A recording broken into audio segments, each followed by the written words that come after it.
va passer aux deux derniers témoignages qui sont les bourses de Conrad. Le président et Magali va vous appeler calmement. Moi c'est Caroline Jourdan, je suis interne en 3e semestre de psychiatrie, donc c'est tout nouveau pour moi, donc c'est un petit peu compliqué. J'avais pas du tout prévu d'intervenir aujourd'hui, donc pour innover dans les outils numériques, je ne vais pas avoir de diapositive à vous présenter.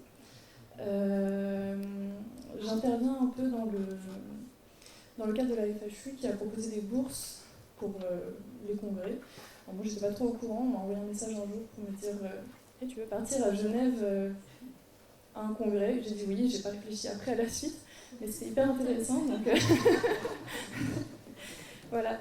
Donc l'idée c'était un petit peu de présenter ce que j'avais retenu du congrès, ce qui était potentiellement marquant, ce qui pouvait être intéressant, très intéressant, donc certains obligatoires et certains après on pouvait se présenter.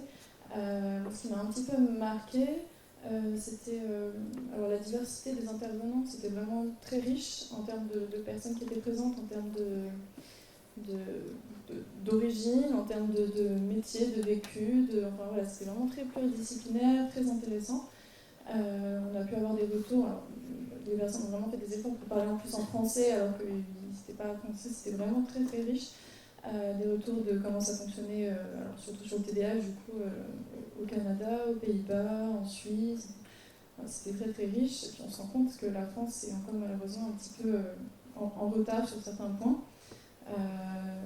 C'est vrai qu'il y avait la question du traitement médicamenteux qui, moi en tant que psychiatre, m'intéresse aussi, donc je ne sais pas si ça intéresse tout le monde, mais c'est vrai que je trouvais important de refaire un petit point sur le fait que par rapport aux autres pays, en tout cas là que j'ai cités, on est encore en retard de prescription, de traitement, voilà. Donc on a beau en parler, on a beau même dire qu'il y a peut-être du surdiagnostic, je ne sais pas trop, mais c'est vrai que par rapport aux autres pays, on reste en retard.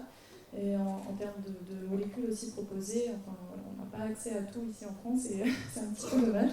Je pense que les études également sont un petit peu plus menées à l'étranger, mais j'espère que ça va changer.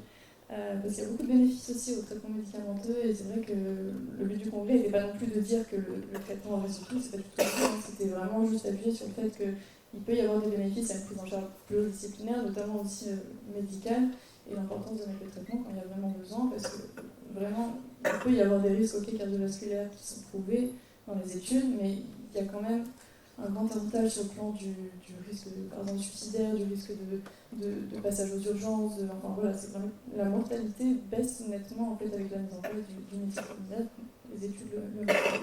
Je trouvais important de rappuyer un petit peu sur ça, et j'avais aussi, peut-être, je ne sais pas trop combien de temps il me reste, mais envie de faire un petit point sur le TDAH chez la femme.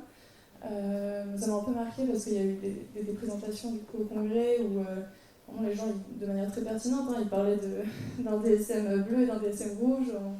Voilà, et moi ça m'avait un petit peu marqué parce qu'au début j'étais un peu dubitative à cette question en me disant bah oui mais là en fait on continue à différencier et à chercher une égalité, mais en fait c'est très intéressant quand même de s'intéresser au TDAH chez la femme et aux symptômes qui peuvent en tout cas nous y faire penser, parce que je pense qu'on n'en parle pas encore suffisamment.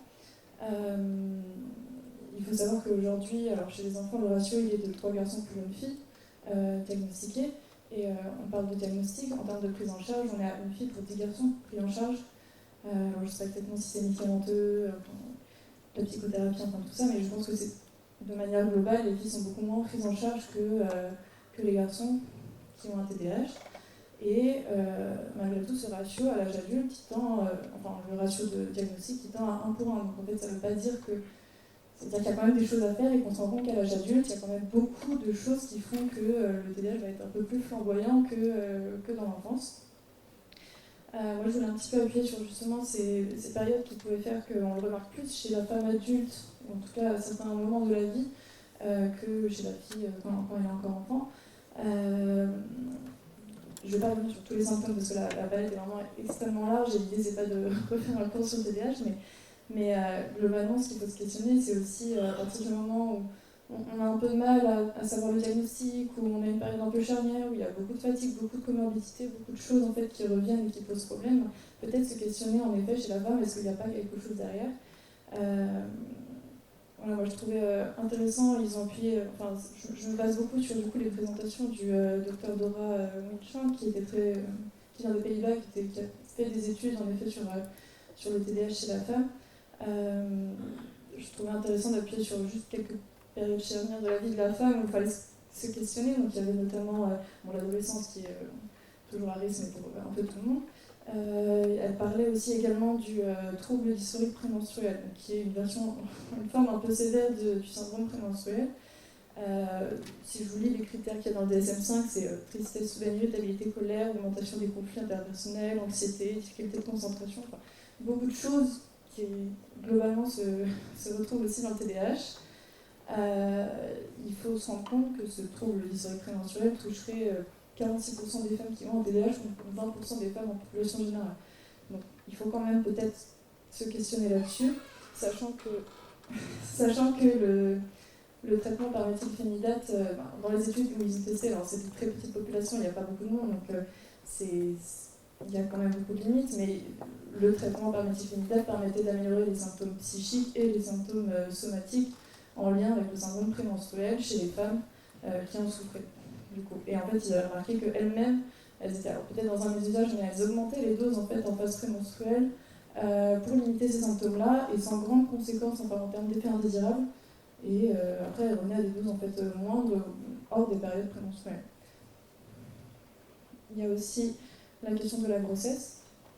Bien entendu, dans le TDAH chez la femme, chez les jeunes femmes, il y a un risque accru de grossesse qui sont non prévues, non planifiées,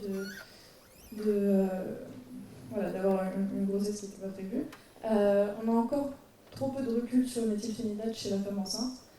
De manière générale, il n'est pas conseillé parce qu'il y a un risque quand même significatif de malformation à la naissance, mais il n'y a pas vraiment encore d'études qui ont prouvé si c'était vraiment imputable au méthylphénidate ou au TDAH en soi. Donc voilà. Après, il y a toujours la question aussi du bénéfice-risque. S'il y a vraiment un gros risque suicidaire, un gros risque de consommation, un gros risque de beaucoup de choses pendant la grossesse, c'est vrai qu'on peut se questionner sur l'introduction au traitement. Est-ce qu'il ne limiterait pas en fait, ces risques-là qui, du coup, sont quand même pas négligeables. En période post-natale également, chez les femmes avec un TDAH, il y a beaucoup plus de risques de faire une dépression du postpartum. On est à 57% contre 20% des femmes qui n'ont pas de TDAH. Et puis après, on avance un peu dans les âges aussi à la périménopause. L'influence hormonale est extrêmement importante dans le TDAH.